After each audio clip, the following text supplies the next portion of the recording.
സത്യഭാമായുക്ത. തൻ്റെ പ്രിയതമയായുള്ള സത്യഭാമയും കൂടെ പുറപ്പെട്ടു. കൂടെ പുറപ്പെട്ടു എന്ന് പറഞ്ഞാൽ അത് മുഴുവനായിട്ടൊന്നും ശരിയാവില്ല. ഭഗവാൻ ഇത്തിരി ഒന്ന് ബുദ്ധിമുട്ടേണ്ടി ഒന്ന് ക്ലേശിക്കണം. അതെന്താ സംഭവം?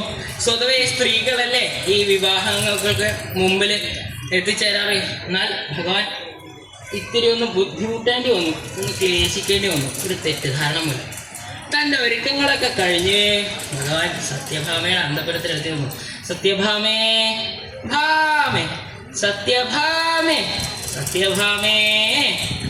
ലജ്ജിക്കൊന്നും വേണ്ട, എങ്ങടെ ശ്രദ്ധിക്ക്. സത്യഭാമേ, എങ്ങടാ യാത്ര? ധ്രുപദ രാജധാനിയിലേക്ക്. അവിടെ വിവാഹത്തിന് ക്ഷണിക്കുന്നുണ്ടായല്ലോ. അപ്പോൾ അവിടെ വരെ ഒന്ന് പോയി വരാമെന്ന് കരുതി.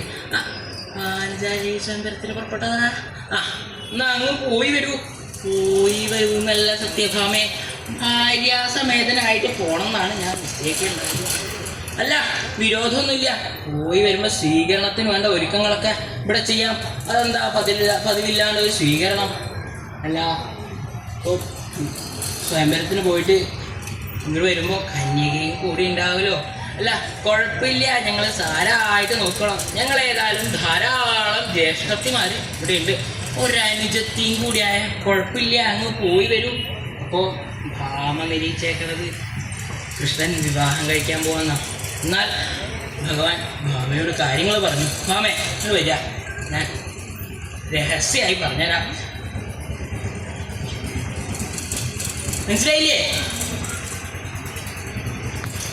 ഇപ്പൊ മനസ്സിലായി? തെളിച്ചു പറയാ. അർജുനൻ. ആര്? ജുനനോ? സത്യഭാമേ, അർജുനൻ, അർജുനൻ, അർജുനൻ. അങ്ങയുടെ തല